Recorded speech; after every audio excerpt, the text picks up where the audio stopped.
which is true about FF&E. Again, this is also one of those things they've talked about when we talked to NCARB, as Mark was talking about. They're not really trying to do sort of gotcha questions, and this is kind of a gotcha question. So, like, again, this is just to give me something to talk about more than an actual regular question. So if you don't know what FF&E is, you would have a very hard time answering this question. I don't think they would say FF&E without giving you more information on the actual exam. So let's just run through it. So FF&E, which is true about FF&E. FF&E is fixtures, furnishings, and equipment.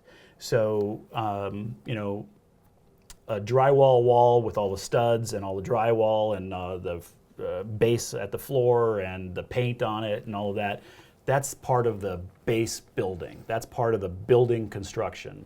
The FF&E is going to be the furnishings that are going to come in, the microwave that's going to sit on the countertop, all of those sort of extra things that happen as part of a construction process. So FF&E requires the GC to meet certain insurance levels. It's not really about insurance. Same thing with B. There may be something regarding the insurance if the FF&E was particularly valuable and people were worried about it walking off the site or something like that. But that's just it's not a typical answer.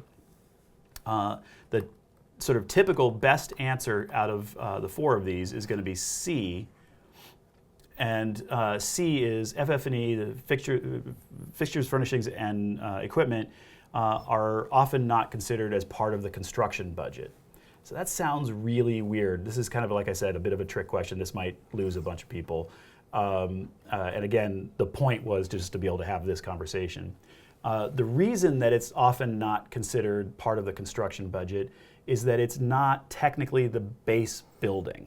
And the reason that's important is that the loans often separate out this information.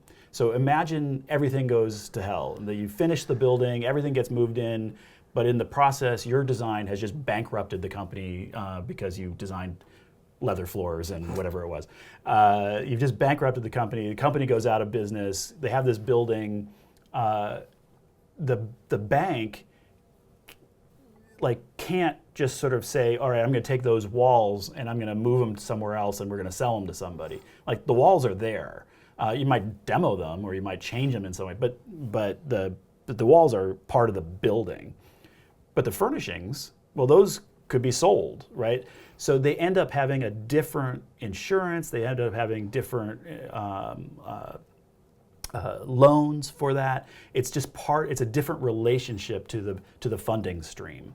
And so often, in order to make that clear, the construction budget is separated out from the FF&E budget.